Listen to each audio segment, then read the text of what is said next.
Muéstrame, Señor, tus caminos. Muéstrame, Señor, tus caminos. Muéstrame, Señor, tus caminos. Enséñame tus senderos. Guíame por el camino de tu fidelidad. Enséñame, porque tú eres mi Dios y mi Salvador. Muéstrame, Señor, tus caminos. Acuérdate, Señor, de tu compasión y de tu amor, porque son eternos. Por tu bondad, Señor, acuérdate de mí según tu fidelidad. Muéstrame, Señor, tus caminos. El Señor es bondadoso y recto, por eso muestra el camino a los extraviados. Él guía a los humildes para que obren rectamente y enseña su camino a los pobres. Muéstrame, Señor, tus caminos. Muéstrame, Señor, tus caminos.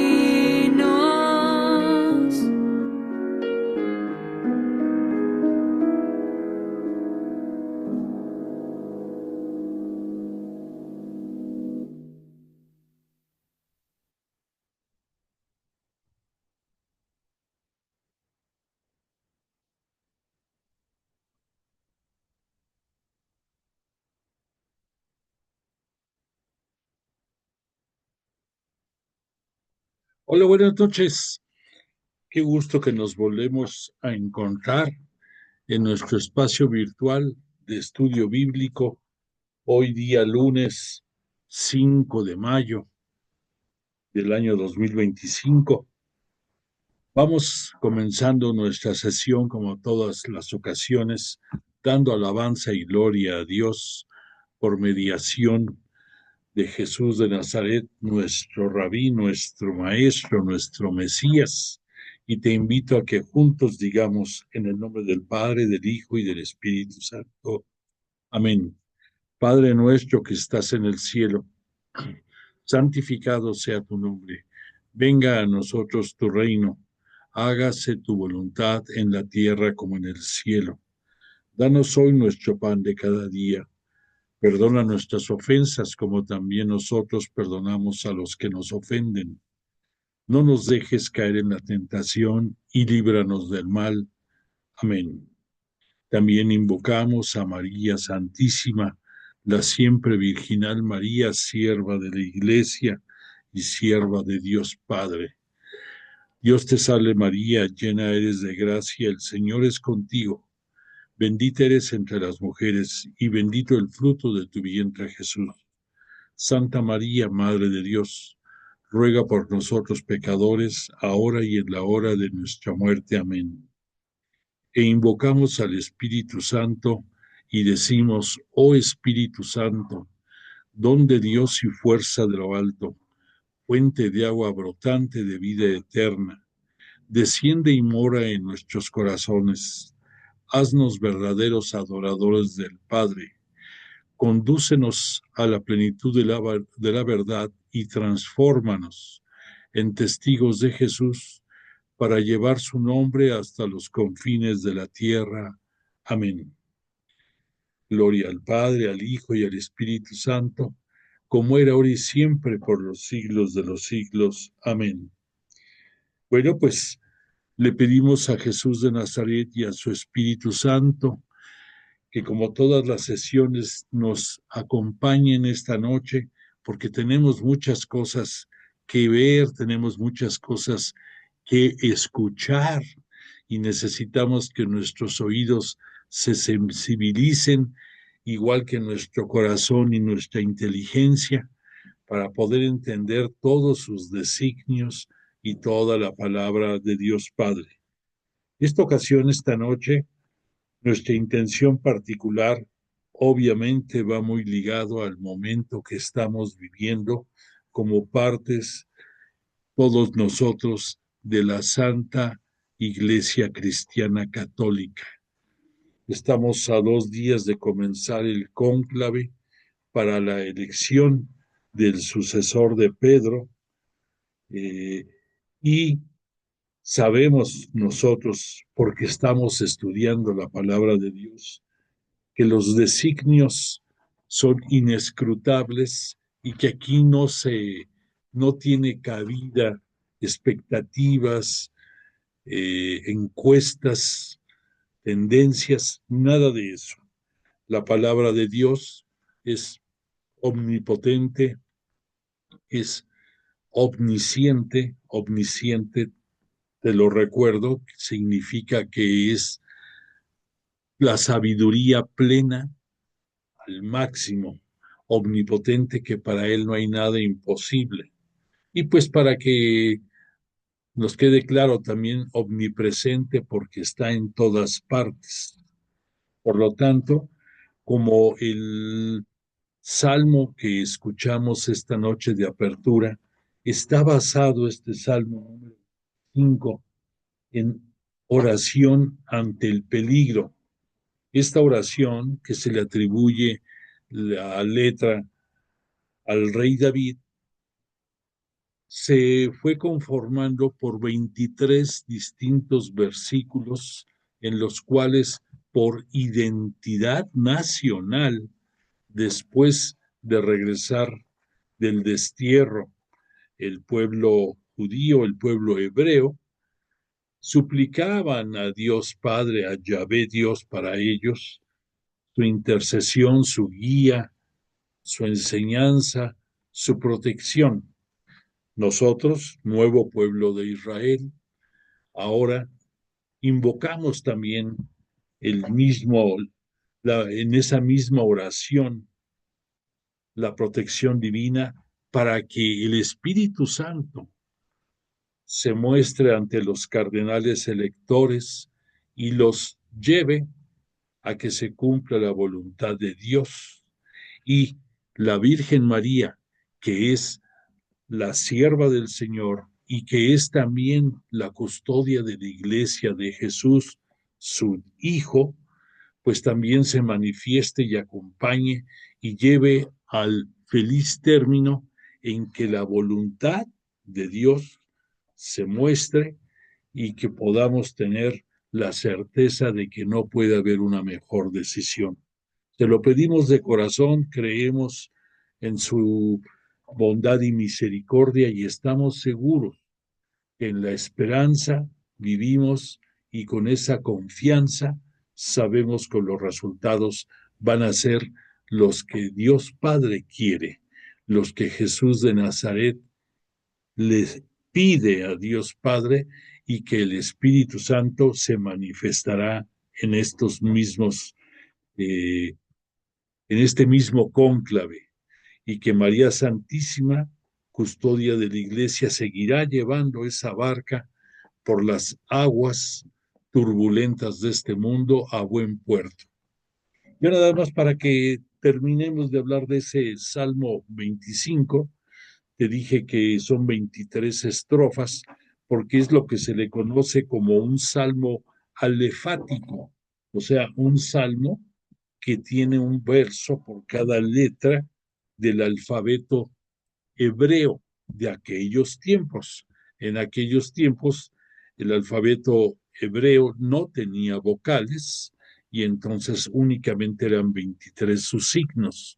Y de cada uno de estos signos, en la letra hay un verso. Ya la canción que escuchamos, pues está adecuada a nuestros tiempos, también muy bella, pero de ahí viene, para que si deseas profundizar más, te leas el Salmo 25 de la nomenclatura hebrea. Bueno, pues agradezco tu presencia y te quiero decir que esta noche vamos a seguir ahondando en este bello libro del Apocalipsis, el libro que nos habla del cántico de la esperanza cristiana y el triunfo de la iglesia perseguida. Es interesantísimo que volvamos a recalcar y a volver a decir que el Apocalipsis es, además de que es el último libro del Nuevo Testamento, es un libro que abarca toda la historia de la salvación, o sea, que en él se encuentra de manifiesto muchísimos episodios del Antiguo Testamento y también, por supuesto, del Nuevo Testamento.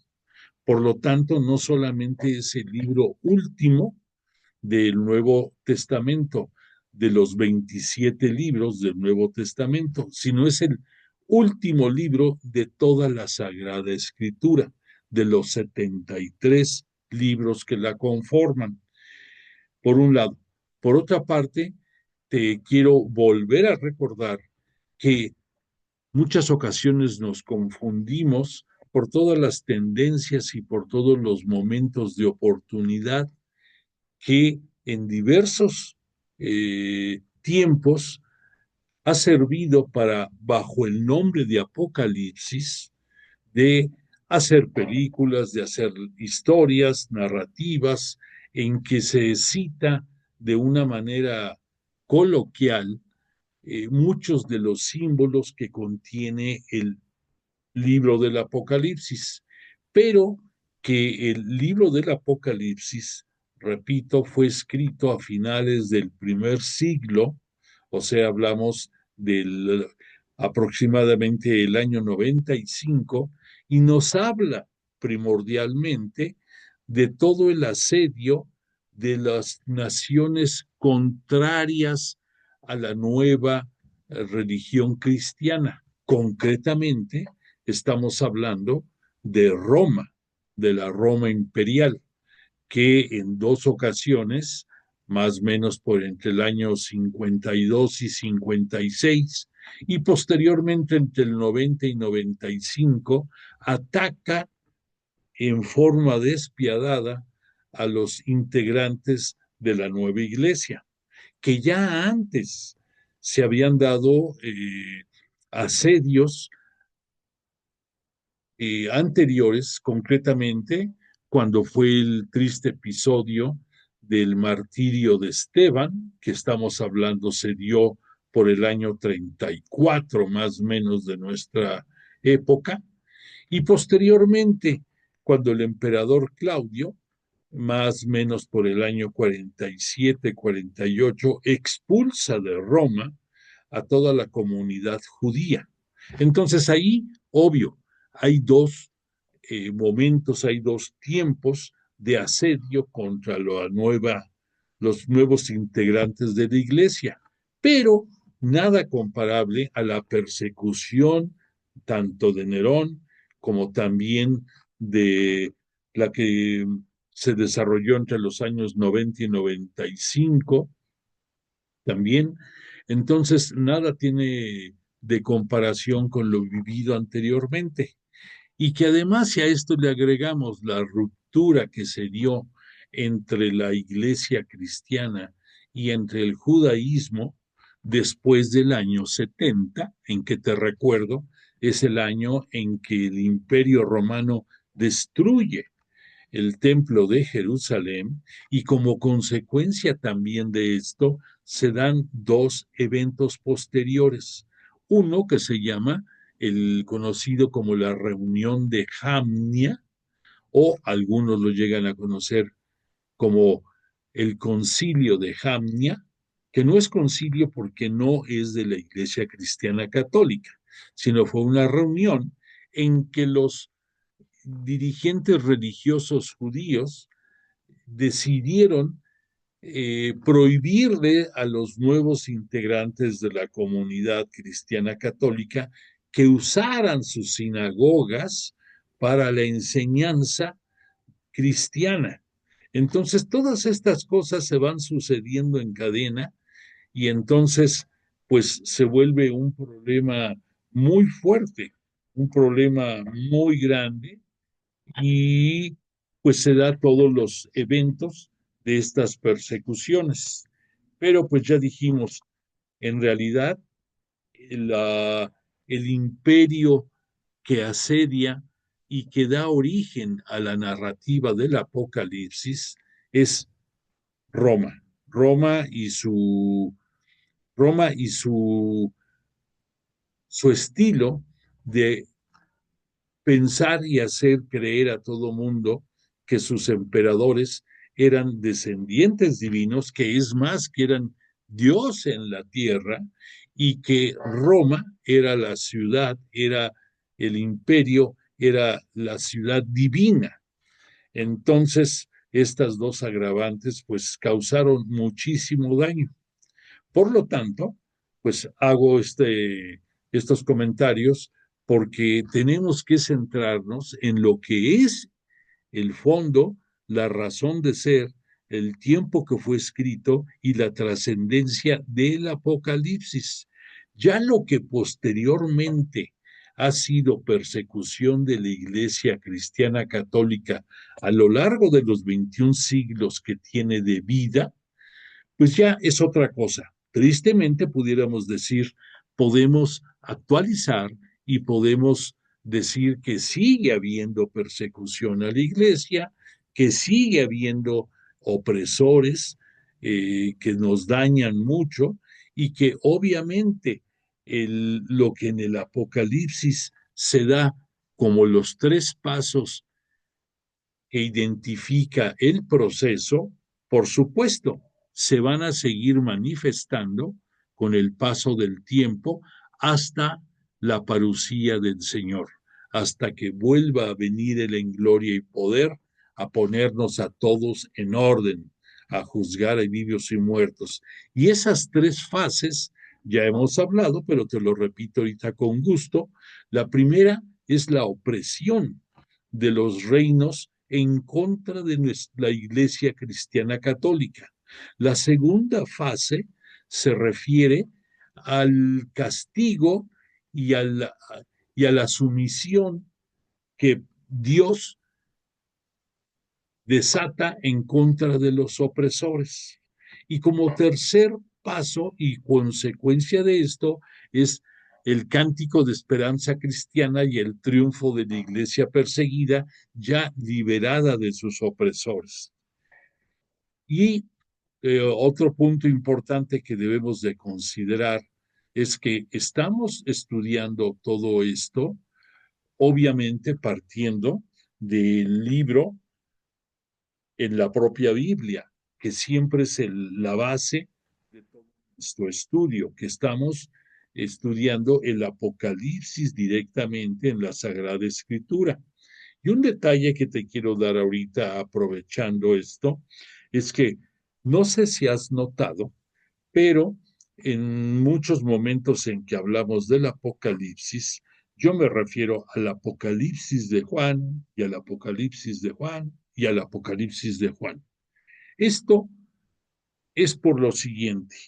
Dentro de la lista de los libros escritos por Juan Evangelista, se considera su versión del Evangelio de San Juan, se consideran tres distintas epístolas que también las estudiamos cuando vimos las epístolas católicas, y se considera también el libro del Apocalipsis. Sin embargo, por los tiempos en que fue escrito, queda en el aire una inquietud, queda en el aire una duda que los propios exégetas, o sea, los estudiosos de la Biblia, no han podido determinar al 100%.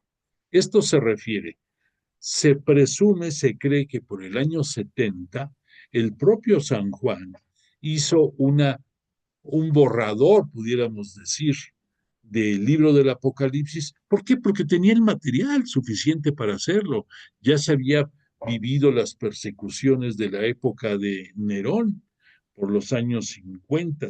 Por lo tanto, en el año 70 podía perfectamente tener el borrador, pudiéramos decir, del Apocalipsis, pero no había surgido a la luz pública, por un lado.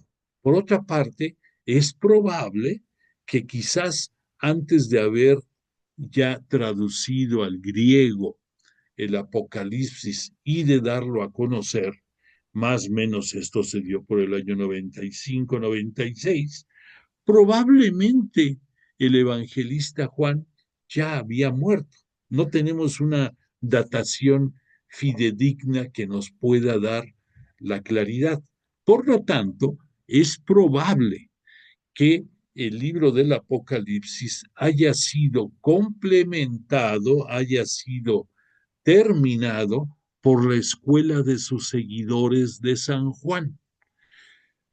Y por lo tanto, algunos estudiosos exégetas no se atreven a decir el Apocalipsis de San Juan, sino únicamente dicen el Apocalipsis de Juan. De una manera o de otra, nosotros sabemos que la mano, el estudio teológico, la profundidad de pensamiento, la fortaleza, la fuerza de los datos que San Juan nos da, se encuentran en el Apocalipsis, pero únicamente, pues ya acostumbrados muchas ocasiones los estudiosos de algunos textos sagrados a seguir la tradición, nos referimos a él como el Apocalipsis de Juan. Pero no lo consideres tú como algo indebido el que tú digas que el Apocalipsis fue escrito por San Juan. Es correcto, o sea, pertenece a la escuela de San Juan. Ya, si él lo terminó o no, es otro boleto, pero eso no le quita los privilegios y la autoría de este bello. Bueno, dicho lo anterior, te quiero recordar que en la clase pasada estuvimos, después de estar viendo una larga introducción sobre el tema, después de estar hablando del método histórico crítico para entender mejor el libro, después de ver desde dónde comenzaba la historia de la salvación y dónde está terminando, que de hecho, te repito, la historia de la salvación va a terminar con la parucía de Jesús, la segunda venida de Jesús a este mundo. Pero desde el punto de vista escriturístico, pues termina con el Apocalipsis. Termina por esos años 95, 96, en que después de toda la historia de la persecución romana, vamos a pues a vivir nuevos tiempos después de que va a ser sometido el Imperio Romano y de hecho va a desaparecer sobre el año 476. Todos los imperios opresores siempre tienen esa esa naturaleza de nacer, crecer, hacer daño o hacer bien y después venir la decadencia y la desaparición. Y Roma no es la excepción, así va a ser. Entonces, a pesar de que Nerón y a pesar de que Domiciano, estos dos emperadores romanos, persiguieron a la Iglesia Cristiana Católica, pues se va a dar que por decisión divina, va a llegar también la opresión del propio Roma, la destrucción del imperio romano y su desaparición. Y, por si esto fuera poco, la historia es justa y qué va a pasar después de estos tiempos de opresión de Roma hacia los cristianos católicos. Pues que va a llegar el tiempo en que va a llegar el emperador Constantino, el hijo de Santa Elena, si no me equivoco, Santa Elena, su madre, que ella se convierte al cristianismo, que influye mucho en su hijo, que se ponen a buscar vestigios arqueológicos que puedan servir para reforzar más todas las tradiciones que sobre la iglesia cristiana católica se tenían, y no solamente eso, sino que Constantino hace del cristianismo la religión oficial de los romanos. Entonces el imperio persecutor de los cristianos va a llegar el punto en que va a pagar todas sus arbitrariedades e incluso va a llegar a ser la, el imperio que más apoye a la cristiandad. Y desde entonces y hasta ahora, por eso entenderás más claramente el por qué la sede del poder cristiano católico se encuentra en la ciudad de Roma. Ahora ya lo entiendes mejor, por esa cúspide y decadencia del imperio romano y después dentro de la justicia divina que Dios hace que no solamente se desaparezca el opresor, sino que se vivan nuevos tiempos. Ahí está claro y presente que la omnipotencia de Dios es indiscutible, que ahí nos queda una muestra clara de su majestad y poder, de su mano derecha poderosa, y ahorita que sigamos viendo en el Apocalipsis todo lo que esto implica, nos vamos a sorprender más. Bueno, pues entonces, después de ver todo esto, y ya todo lo que vimos de la introducción y que vimos en dónde se desarrolló todo el escrito del Apocalipsis, estuvimos viendo en las clases pasadas las cartas a las 7 iglesias que el ángel de Jesús le hace ver en las visiones que tuvo Juan, estando en la isla de Patmos, ese día del Señor, ese día domingo por la tarde, en que él tiene estas visiones. Entonces, posteriormente, eh, vamos a ver, ya entramos al estudio, ya lo culminamos, de lo que fue las cartas a esas 7 iglesias. Pero lo que quiero decirte ahorita con relación a estas cartas es algo importante. Hemos visto que en el Apocalipsis nos habla de la Santísima Trinidad como la que es, la que era y la que vendrá. Nos lo cita en el caso concreto de Dios Padre y de Jesús, nuestro Cristo. Jesús, ya una vez ascendido a los cielos, en donde adquiere su título de Cristo, de Mesías, y el Espíritu Santo, porque es la fuerza de Dios Padre y del propio Jesús, y es la voz que nosotros tenemos en este mundo, porque Dios Padre y porque Jesús en cuerpo y alma están en el cielo y ellos no tienen necesidad de andar aquí en la tierra porque son omnipresentes también y porque son omniscientes y porque esa sabiduría eterna a través del Espíritu Santo nos la hacen llegar.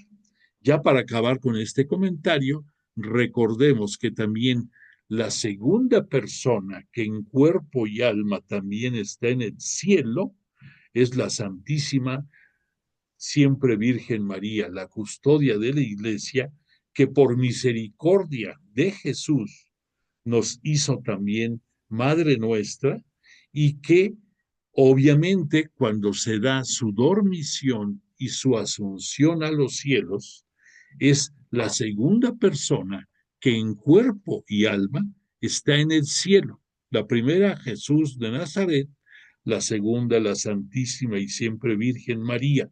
Ellos dos son los únicos. Todos los demás vamos a llegar al cielo si trabajamos por ese propósito, si cumplimos con el decálogo de los mandamientos, más el mandamiento 11 que Jesús nos pidió de amar al prójimo como Él nos ama, si esto lo hacemos, vamos a llegar al reino celestial, obviamente. Y eso pues va, como decía San Pablo, si esto no se diera, vana sería nuestra fe, vano hubiera sido la muerte de Jesús por la remisión del pecado. Pero gracias a que lo hizo, nos convertimos en el nuevo pueblo de Israel, vamos marchando hacia la nueva ciudad de Jerusalén, hacia la Jerusalén celestial, y ahí vamos a llegar, pero nosotros vamos a llegar, todos los humanos, vamos a llegar con un cuerpo transformado y un espíritu diferente, o sea, no como nos vemos en un espejo. Entonces, al decir que vamos a llegar con un alma transformada y un cuerpo glorioso, significa que no vamos a llegar nosotros en un cuerpo de carne y hueso, que los únicos que en carne y hueso están en el cielo son el propio Jesús y María Santísima. Y todos los demás vamos a llegar en espíritu, en un espíritu glorioso y transformado.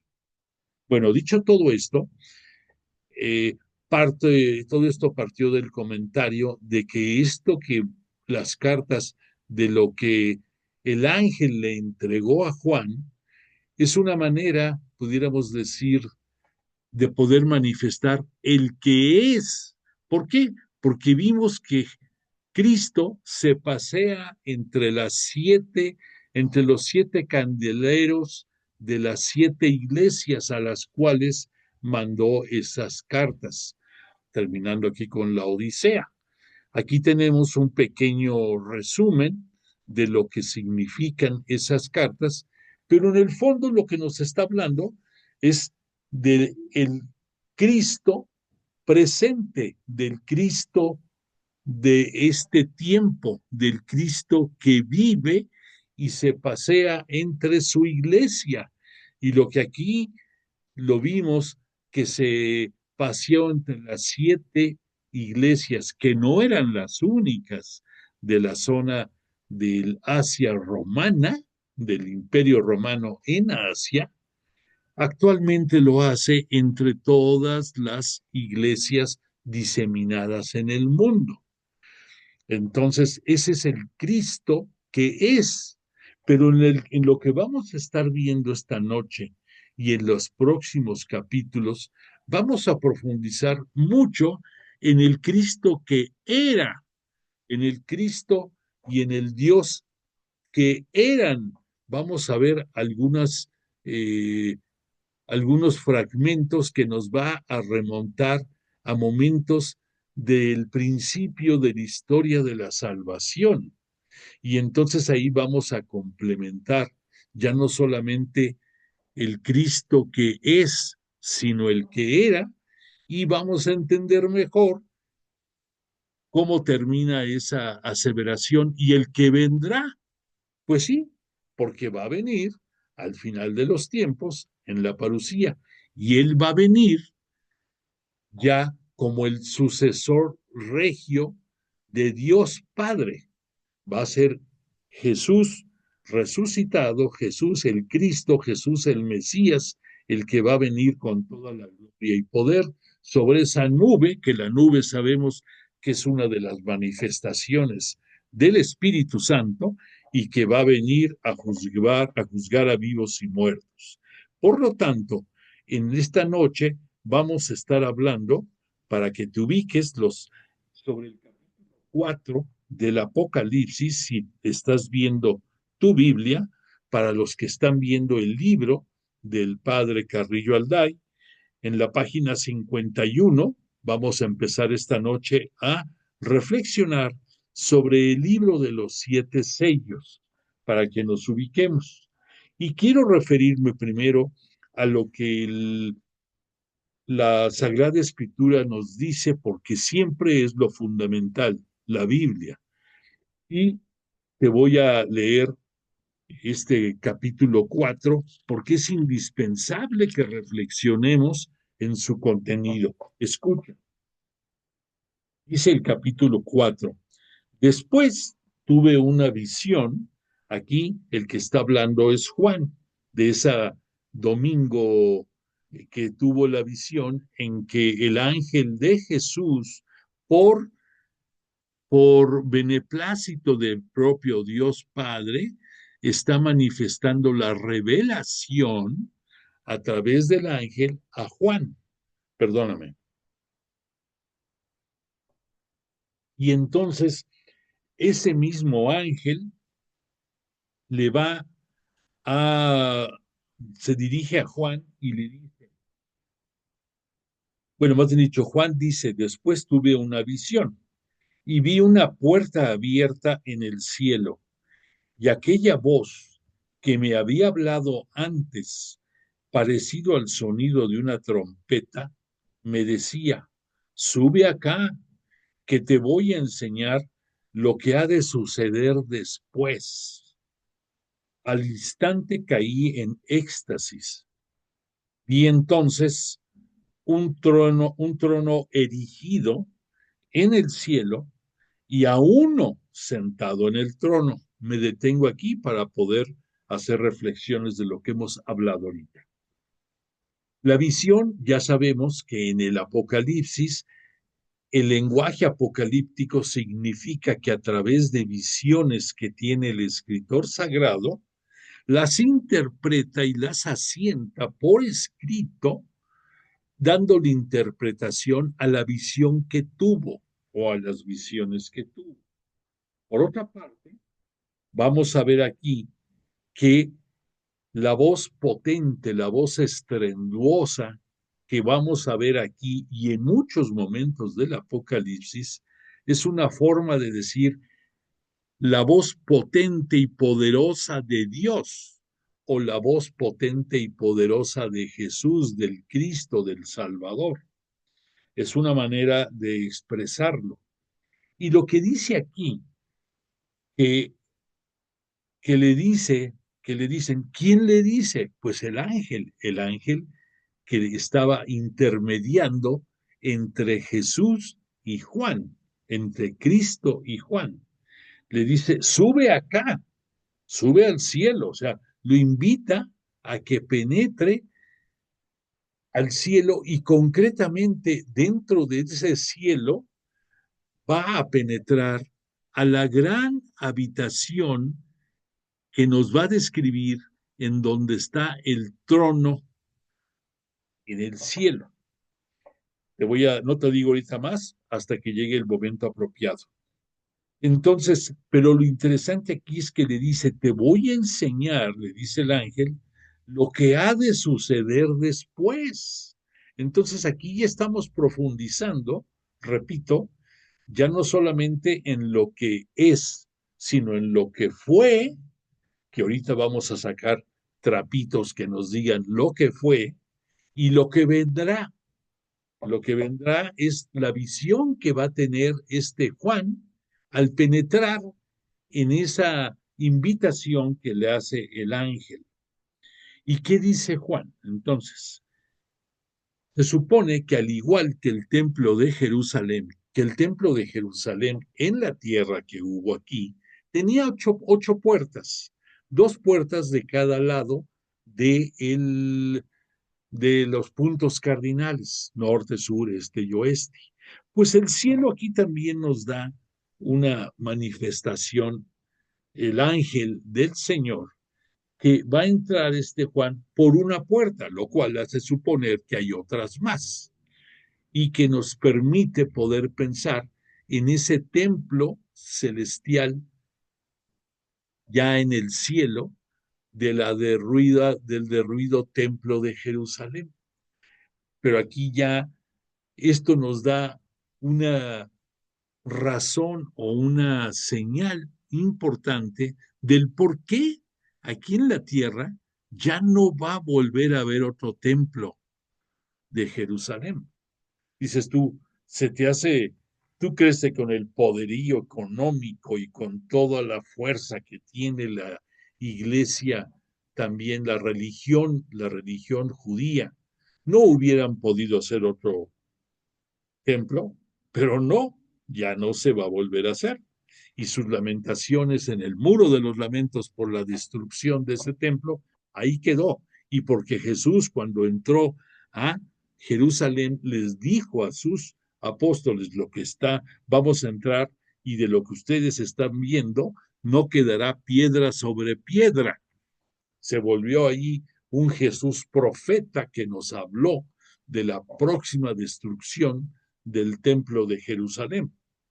Y ese Jesús profeta, que ahora está en el cielo también, como sucesor regio de Dios Padre, entonces también ahí nos invita a que nos ubiquemos que lo que vamos a escuchar ahorita es una manifestación de lo que fue el templo de Jerusalén en la tierra, pero ahora se encuentra en el cielo, la Jerusalén celestial.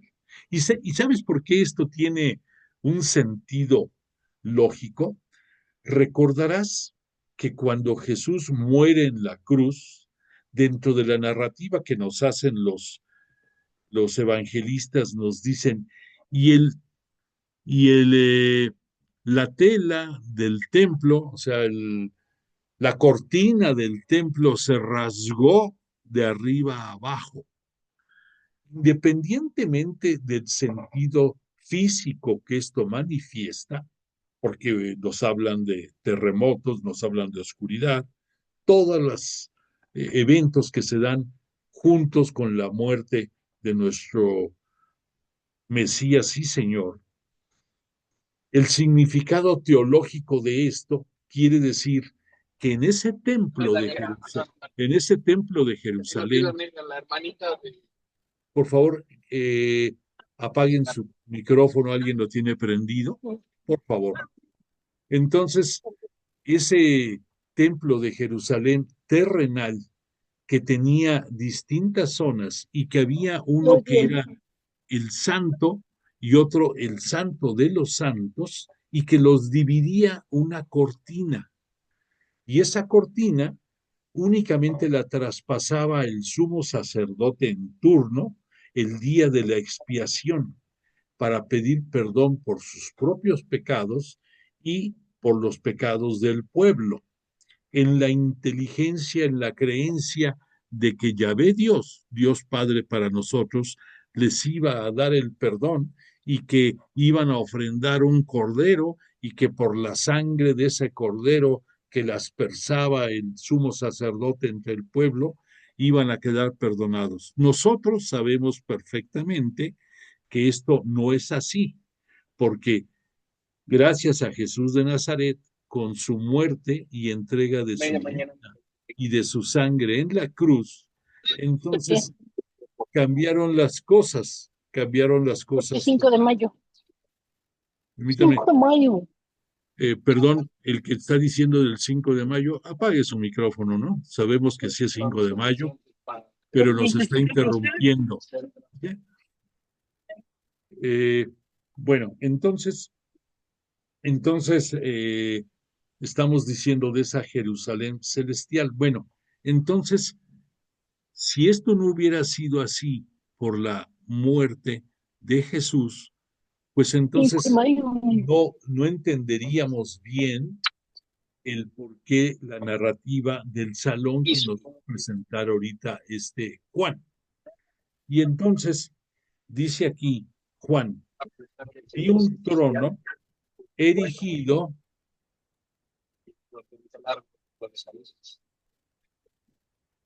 Perdón.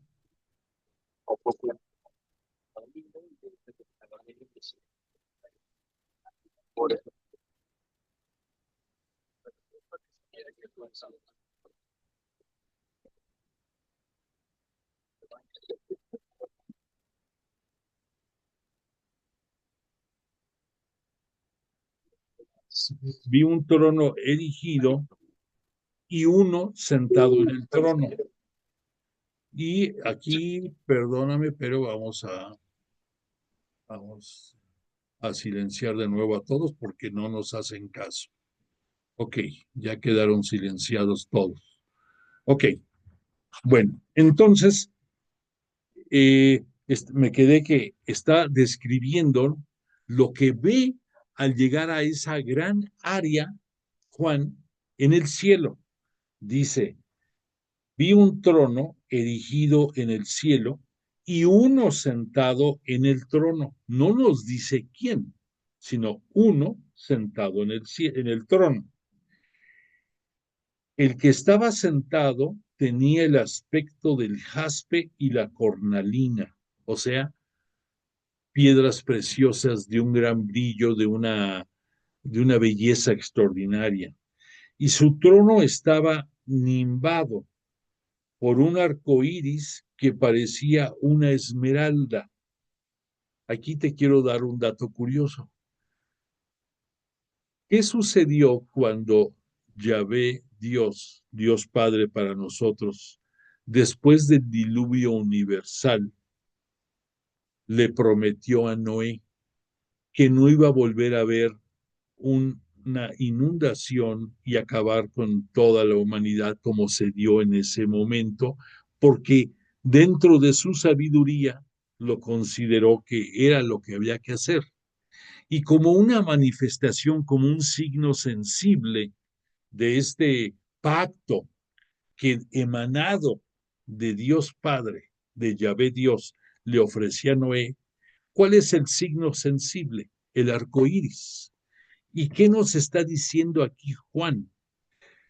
Vi a uno sentado y su trono estaba nimbado, o sea, estaba como entre nubes, entre un poquito disperso la imagen, pero había un arco iris. Entonces, el que estaba ahí, nosotros por antonomasia deducimos, era Dios Padre el que estaba ahí. Y después nos dice Juan, vi otros 24 tronos alrededor del trono. En ellos estaban sentados 24 ancianos vestidos de blanco, con coronas de oro sobre sus cabezas. ¿Qué significa esto? Sabemos que, por ejemplo, en la narración del Sanedrín estaba constituido por sacerdotes, por ancianos, por fariseos, por escribas y por el sumo sacerdote en turno, y eran 72 en total. Y pensamos de inmediato, en automático, decimos, no, pues son estos ancianos del Sanedrín, pero no es eso solamente, sino que hay otras explicaciones que pueden encajar con esto. Aquí nos citan 24. ¿Tú recuerdas cuántas fueron las tribus de Israel? Son 12. ¿Y tú recuerdas cuántos fueron los profetas que dejaron libros?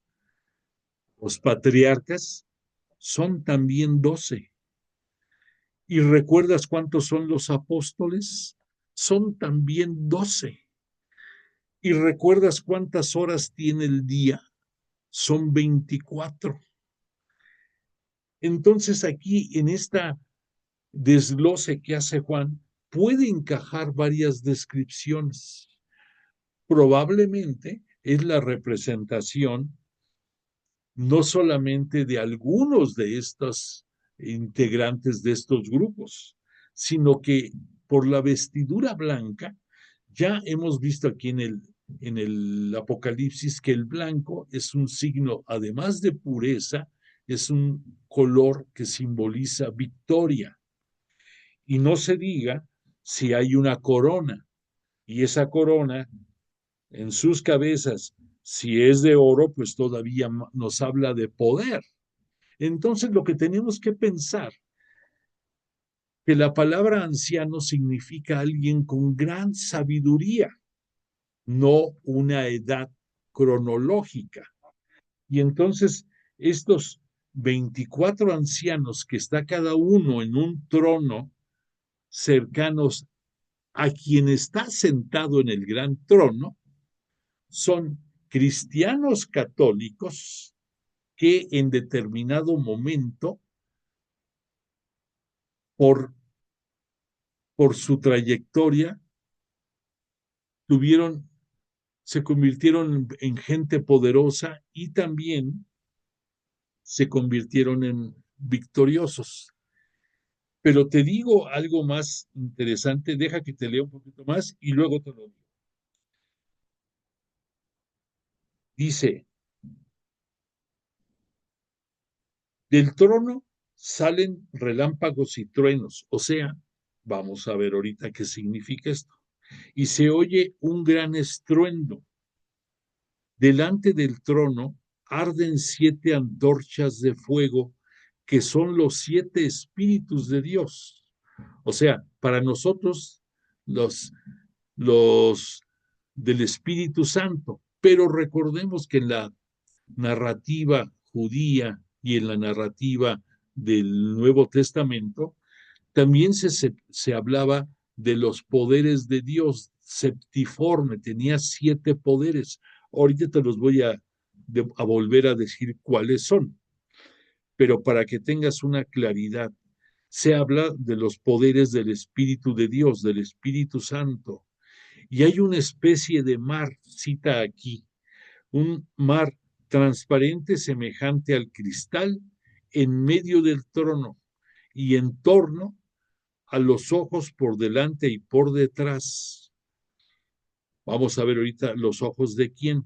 Lo que quiero es que ahorita ese como mar transparente se refiere a que cuando fue en el Éxodo nos narran la creación del mundo, nos hablan que había un mar y un cielo y que estos eran aguas que estaban, que se juntaban, o sea, el agua de las lluvias y el agua del mar. Y después, dentro del orden que se va metiendo en la creación, se crea ese firmamento que va a separar las aguas del mar de las aguas del cielo.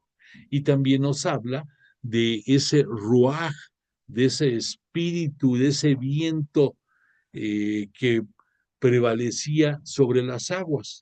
Aquí nos está quedando muy claro que nos está refrendando que en la creación del mundo participó la Santísima Trinidad, no solamente Dios. Y aquí se está manifestando esto de una manera muy clara, Juan. Y después dice Juan, en medio del trono y en torno al trono se ven 4 vivientes llenos de ojos por delante y por detrás. El primer viviente se parece a un león, el segundo viviente a un ovillo, el tercer viviente tiene un rostro como de hombre y el cuarto viviente es como un águila en vuelo. Cada uno de los 4 vivientes tiene 6 alas, están llenos de ojos todo alrededor y por dentro, y repiten sin descanso día y noche: Santo, santo, santo, Señor Dios Todopoderoso, aquel que era, que es y que va a venir. Me detengo un poco.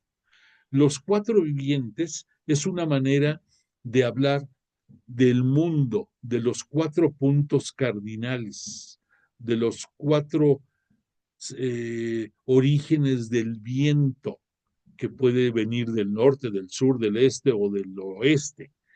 Y por otra parte, la descripción de estos vivientes viene de varios escritos del Antiguo Testamento que nos fueron hablando de personajes con personalidad de animales, y ahorita vamos a dar un pequeño recorrido de ellos, porque si no, no vamos a entender bien el alcance de este episodio del Apocalipsis. Por lo tanto, permíteme primero, permíteme que te lea un pequeño fragmento de el Génesis, o sea, del primer de la Sagrada Escritura. Y aquí déjame decirte de lo que está relacionado con esto que te acabo de leer. Dice así,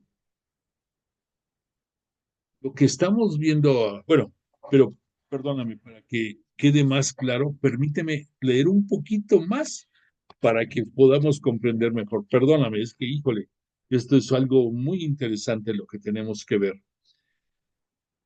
Cada vez que los vivientes dan gloria, honor y acción de gracias al que está sentado en el trono y vive por los siglos de los siglos, los 24 ancianos se postran ante el que está sentado en el trono y adoran al que vive por los siglos de los siglos y arrojan sus coronas delante del trono diciendo, eres digno, Señor y Dios nuestro, de recibir la gloria, el honor y el poder, porque tú has creado el universo, pues tu voluntad existe y fue creado.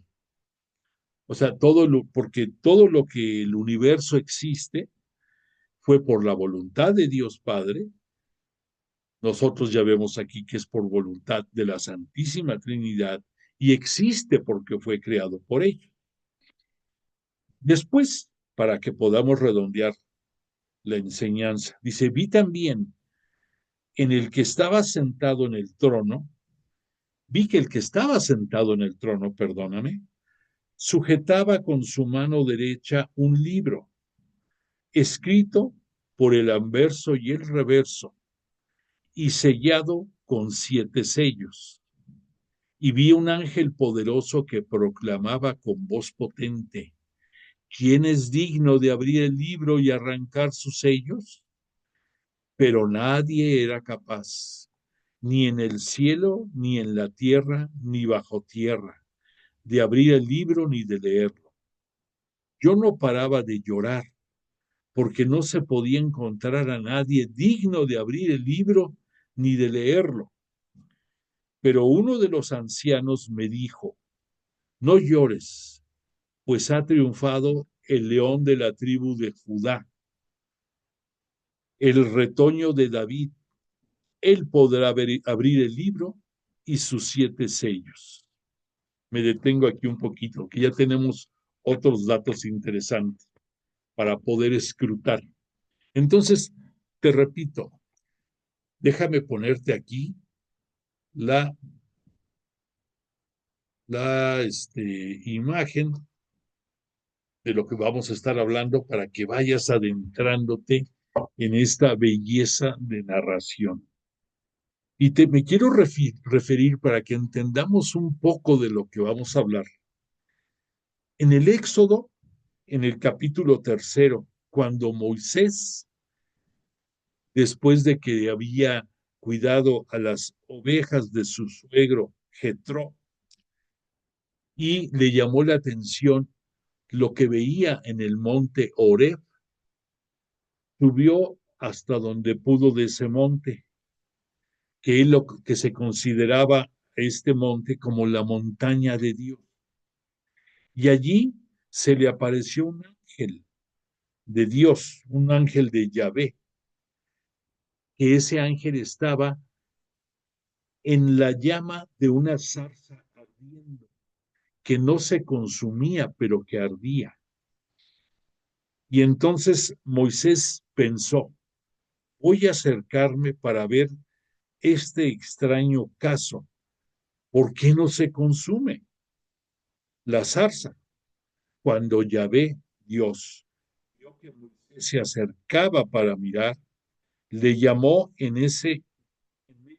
le llamó y le dijo, por su nombre 2 veces, igual que Jesús lo hacía en el Nuevo Testamento cuando quería dirigirse a alguien. Aquí le dice Yahvé Dios, Moisés, Moisés.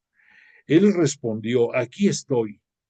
Le dijo, no te acerques aquí, quítate las sandalias que llevas puestas, porque el lugar que pisas es suelo sagrado. Y añadió, yo soy el Dios de tu padre, el Dios de Abraham, el Dios de Isaac y el Dios de Jacob. Moisés se cubrió el rostro porque temía ver a Dios. Y desde ahí siempre nos citaban que Moisés, aunque Yahvé Dios era su amigo, siempre se cubría el rostro porque nadie puede ver a Dios. Y por otra parte, porque era tanta la luz que emanaba Dios por su sabiduría omnisciente, que los que veían a Moisés bajar de la montaña siempre decían, y el rostro de Moisés brillaba como pocas cosas pueden brillar. Déjame remitirme a otro pequeño fragmento para que vayamos redondeando la enseñanza. Me voy a remitir ahora a una narrativa del Éxodo, del libro del Éxodo. Y aquí en este Éxodo, déjame decirte que voy a hablarte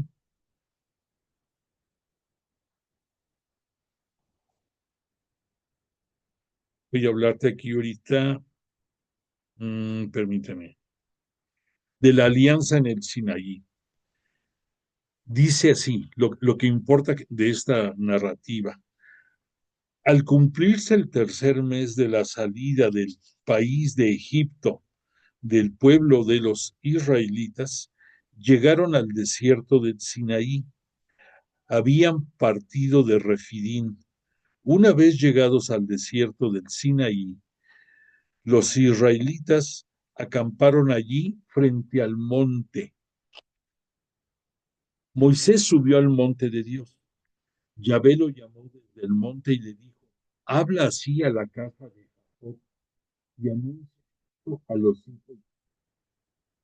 Vosotros habéis visto lo que he hecho con los hijos y cómo os he llevado sobre águila y os he traído a mí. Ahora pues, si de veras me busquéis, seréis mi propiedad entre todos los pueblos, porque mía es toda la tierra. Seréis para mí un reino de sacerdotes, una nación santa.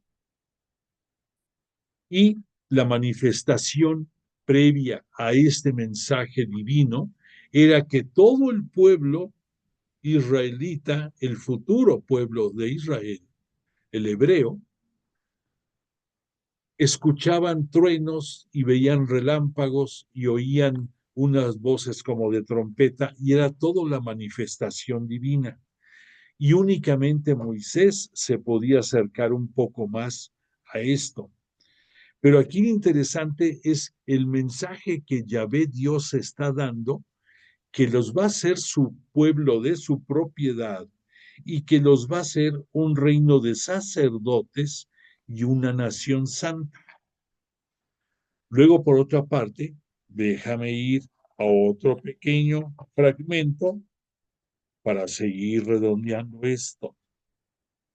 Ahora me voy a remitir al libro de Isaías, ese profeta que ya vimos, que más o menos lo que te voy a leer ahorita data del año 740 antes de que viniera Cristo a este mundo y posterior a la narrativa de los cánticos del siervo de Israel, del siervo sufriente de Yahvé, perdón.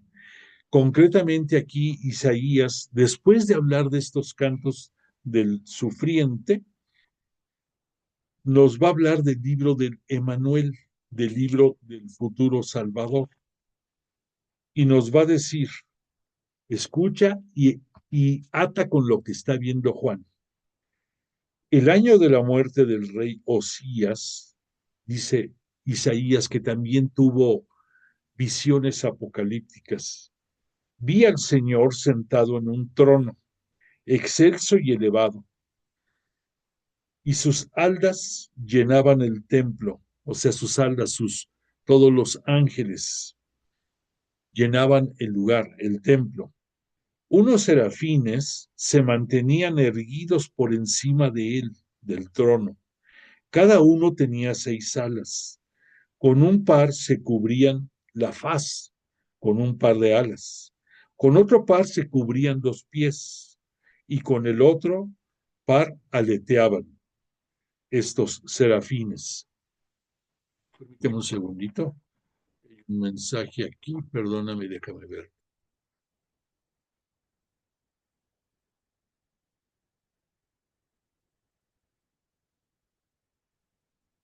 Ok, gracias.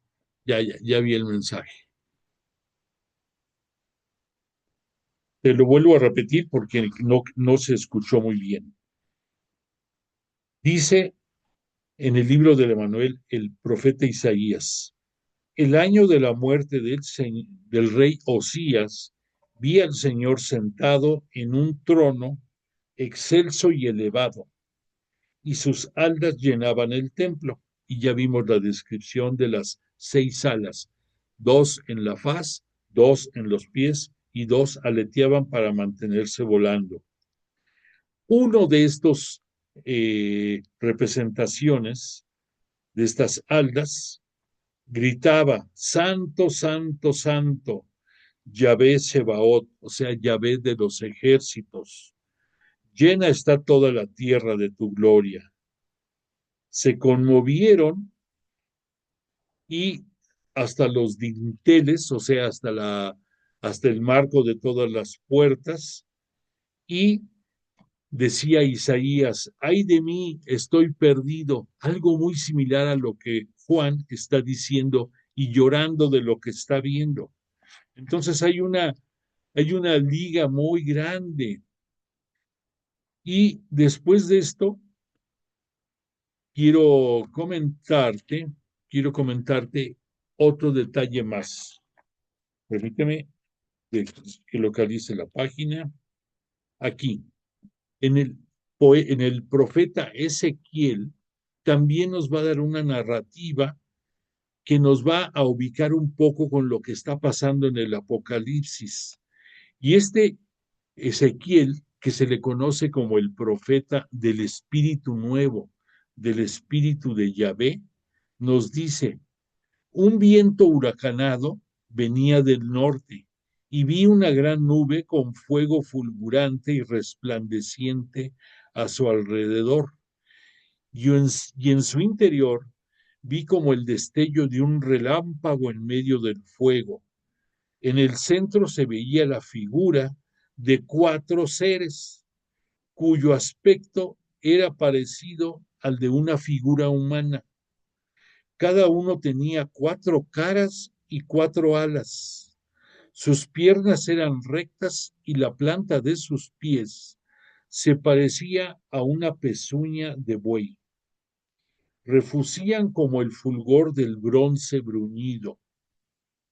Bajo sus alas había unas manos humanas por los 4 costados. Tenían caras y alas. Sus alas se tocaban unas a otras y sus formas eran diferentes. Los 4 tenían cara de león a la derecha, los 4 tenían también cara de toro a su izquierda, los 4 tenían cara de águila y también tenían cara como si fueran humanos. Entonces, estas narrativas que hemos visto de diferentes profetas y en otros tiempos, lo estamos viendo aquí en la narrativa que nos está dando Juan en el Apocalipsis, por un lado.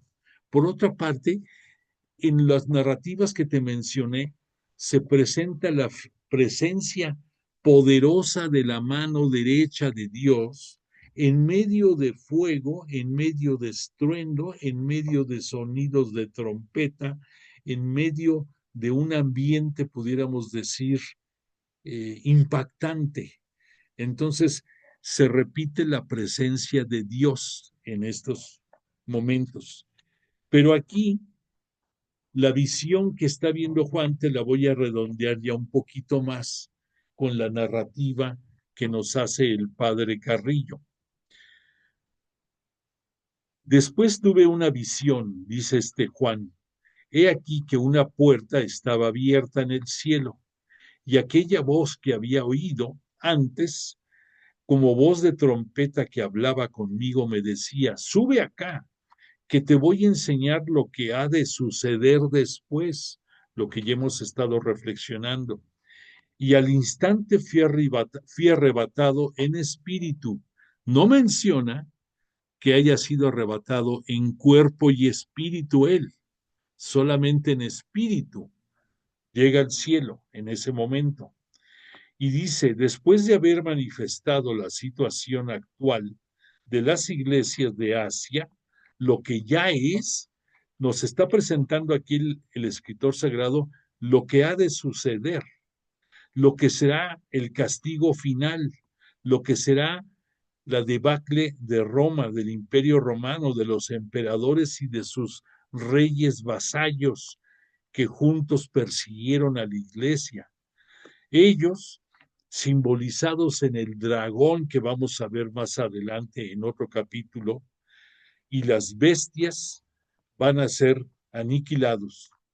La puerta abierta en el cielo es una bóveda sólida que nos habla de otras puertas más, y el vidente va a tener una comunicación de parte de Dios, y la voz de trompeta que escuchó antes, ahora la oye, y es la voz de Cristo. O sea que Cristo ahora tiene la misma potestad que el Padre, y entonces la voz que vio, que escuchó primero Juan, ahora es Cristo, ahora es Jesús el que le llama. Juan es invitado a subir al cielo y conocer lo que va a suceder. Y por eso la narrativa que nos dijo del trono y de los ancianos que están alrededor. Del trono salen relámpagos y fragor y truenos, lo que vimos igual que le pasó a Moisés, igual que lo que narra Ezequiel, igual que lo que narra el profeta Isaías, todos hablando de la presencia de Dios en todo su poder, como Yahvé Shebaot, como Yahvé de los ejércitos. ¿Y por qué Yahvé de los ejércitos? Pues porque está aquí manifestándose en contra del ejército imperial romano, en contra del poder romano. Por eso los judíos aquí lo identifican como Yahvé Shebaot, y para nosotros sería traducido el Dios de los ejércitos. En medio del trono, dice Juan, y en torno al trono, los cuatro vivientes. El primer viviente como un león, el segundo viviente como un ovillo, el tercer viviente tiene rostro como de hombre, y el cuarto viviente es como un águila en vuelo. Los cuatro vivientes tienen cada uno 6 alas. Están llenos sus ojos alrededor y por dentro. El que tengan tantos ojos significa sabiduría. Y repiten sin descanso día y noche: Santo, santo, santo Señor Dios Todopoderoso, aquel que era, que es y que va a venir. Esta alusión a las diferentes formas de animales lo vamos a ir viendo que en el paso de la Sagrada Escritura se manifiesta no solamente con los antiguos profetas, sino ya también en el Nuevo Testamento va a ser la personificación de los 4 evangelistas. El león corresponde a Marcos. Por eso, en Venecia, que es en donde está en la Catedral de Venecia sus restos, la bandera de Venecia tiene un león. En el caso de este Mateo, está simbolizado por el toro, porque es el animal poderoso, el animal fuerte, y Mateo así es considerado dentro de los evangelistas. En el caso de Lucas, que es inspirador e inspiración del propio Espíritu Santo, nos habla y se le representa a él como el que tiene forma como de humano, porque al decir como humano nos está hablando de la misericordia de Dios y del Espíritu Santo, y todo el Evangelio de Lucas nos va a hablar invariablemente de misericordia. Y por último, la imagen de águila corresponde a la representación de este Juan, porque Juan, por su dominio en la teología y por todo lo que nos enseña, nos lleva a las alturas, casi al cielo donde está Dios y de donde parte la enseñanza teológica. ¿Y cuál es el animal que puede llegar más alto? Es el águila. Por eso, el águila, ya actualizado en el Nuevo Testamento, nos habla de Juan. El que los vivientes le estén dando gloria a Dios es una representación de que el Apocalipsis es una liturgia celestial perenne, que todos los que están alrededor de el trono, pero ya no nos hablan aquí de Dios Padre, sino del trono del anciano de los cabellos blancos, que es la sabiduría total, de ese vestido blanco que nos habla también de su victoria y de su grandeza, pero nos hablan de Jesús que está al frente porque él es el heredero regio. Y aquí ya nos van a hablar centrándose en Jesús. Y en esta imagen que estás tú contemplando, es la imagen que vamos a estar viendo en gran parte en el Apocalipsis, representando a Jesús. Aquí en este capítulo 4, que nos están hablando del día de Dios como su manifestación de pasar la estafeta a Cristo, a Jesús, por un lado, y por otra parte nos está hablando que Él va a ser, aquí cuando empezamos a hablar de que nadie es digno de abrir ese libro con los 7 sellos, aquí en la parte baja de esta imagen ves tú como 7 medallones, que cada uno es uno de los sellos y que tiene eh, un simbolismo también. Recordarás que vimos a las 7 iglesias y que hablamos también de los 7 de Dios septiforme y de las 7 potestades del Espíritu Santo en este mundo. Todos son 7. Aquí la representación de este cordero, para que vayamos adentrándonos, es Jesús mismo. ¿Por qué? Porque es el Cordero de Dios, lo que en latín conocemos como el Agnus Dei, el Cordero de Dios. Entonces, por esa razón tú también entenderás un poquito mejor por qué en el Evangelio de ayer Jesús le decía a Pedro: si me amas, apacienta a mis corderos, y después le dice: si me amas, apacienta a mis ovejas. Los corderos son los seguidores de Jesús, los pastores de Jesús, y las ovejas somos todos nosotros, integrantes del rebaño de la iglesia de Jesús. Por eso aquí en el Apocalipsis vamos a ver que ese término en latín de Agnus Dei, o en griego que sería el arnión. Arnión quiere decir cordero en griego, pero al decir arnión significa un cordero como el que se consumía en la Pascua, un cordero sin defecto y menor a 1 año. Y por eso aquí este arnión es la representación de Cristo. Aquí nos los empieza a citar que se ve a Cristo como una cordero degollado, pero con las manifestaciones de su pasión, de las estigmas que tiene en las manos, en los pies y en el costado. Pero esa es la representación de Jesús de pie. Pero aquí esta representación en que nos lo ponen como el cordero, el Agnus Dei, el cordero de Dios, es Jesús también, aunque aquí no le veas los estigmas, pero está sobre el libro de los 7 sellos, que ese libro lo tiene en el del trono en su mano derecha, que es la mano poderosa, y que ese libro nadie es digno de abrirlo, a excepción de Cristo, a excepción del Cordero de Dios.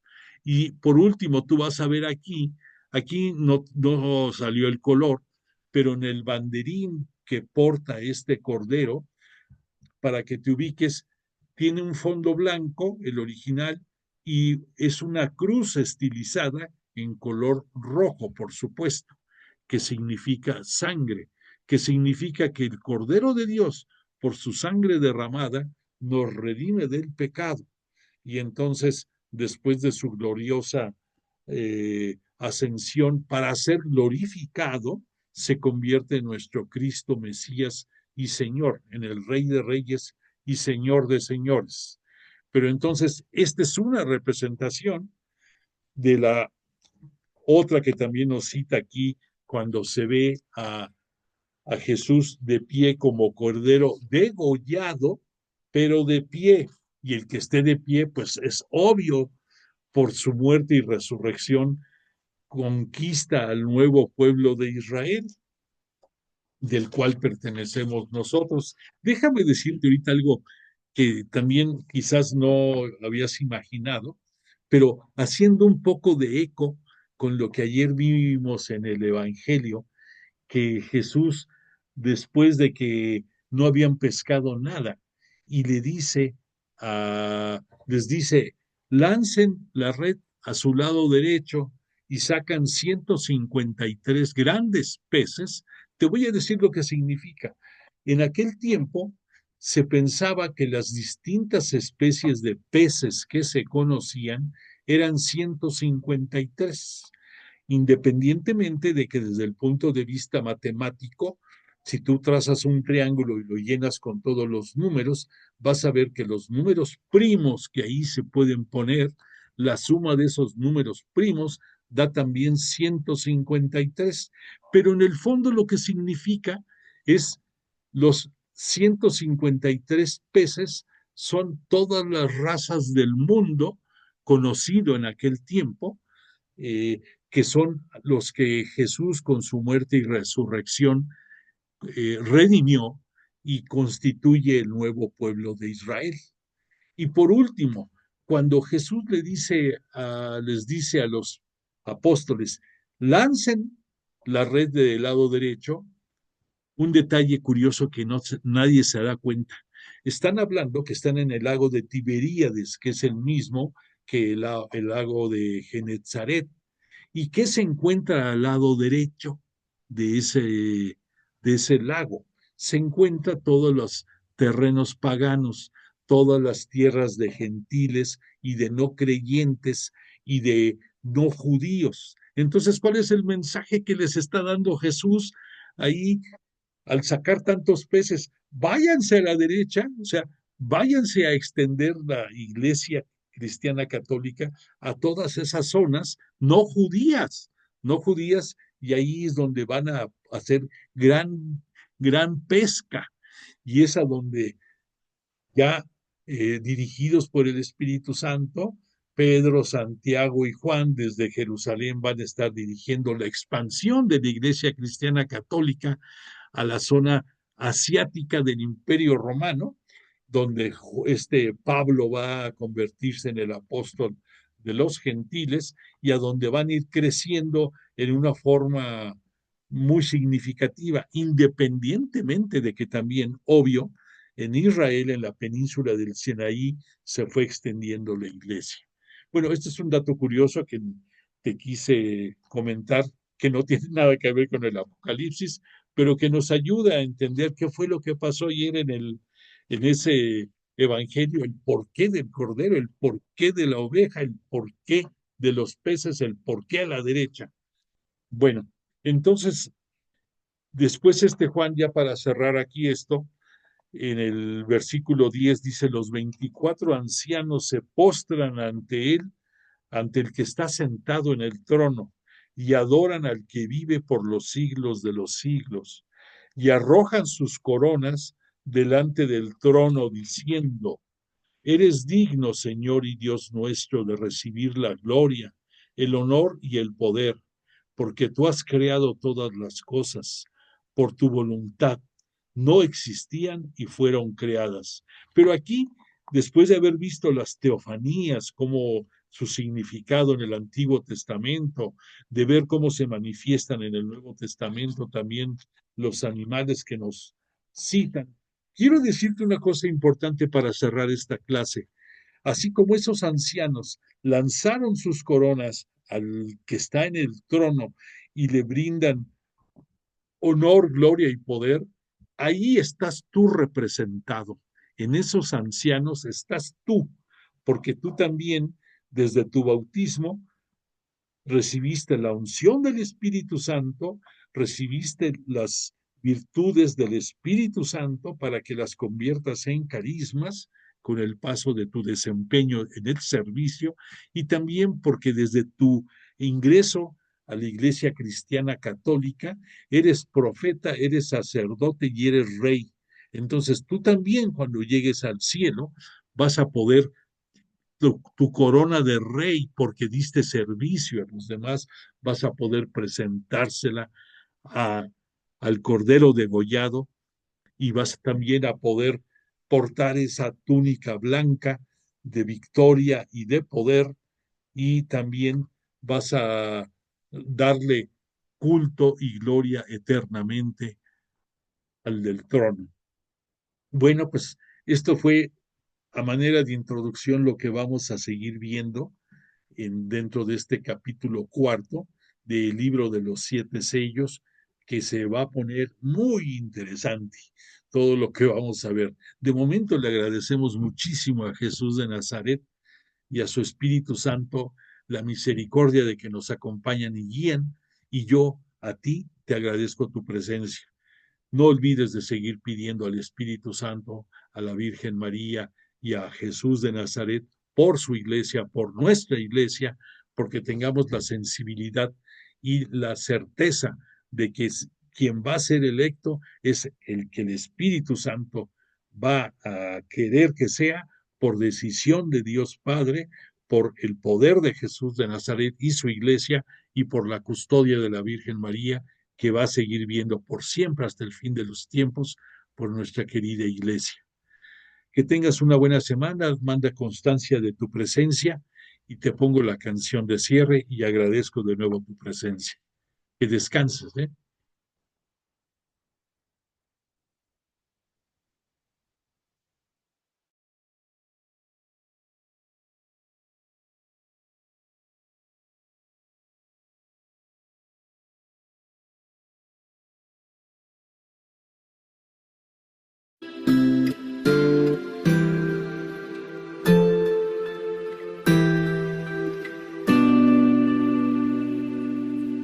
Desde el desierto suena una voz que llama a la conversión.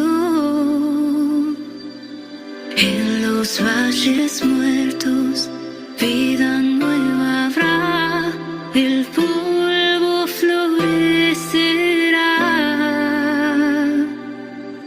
Siempre a mi lado tú estás. Si caigo, me levantarás. Confío y espero, mi fuerza es la oración. Descanso en tu corazón. Creo en ti, tú me has sanado por la cruz. He sido salvado, la victoria está en la resurrección. La muerte no podrá contra el amor.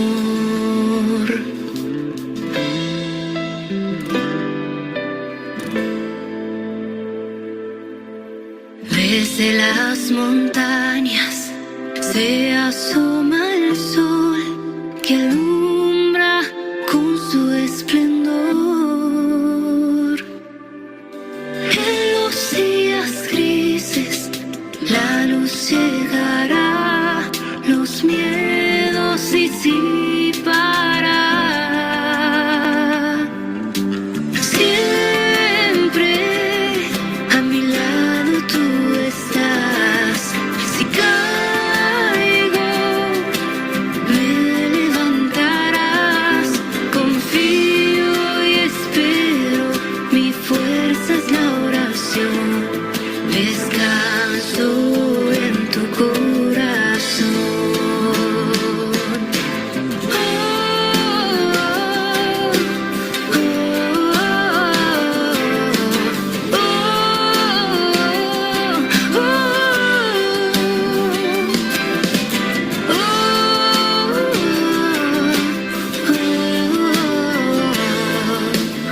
La muerte no podrá contra el amor. La muerte no podrá contra el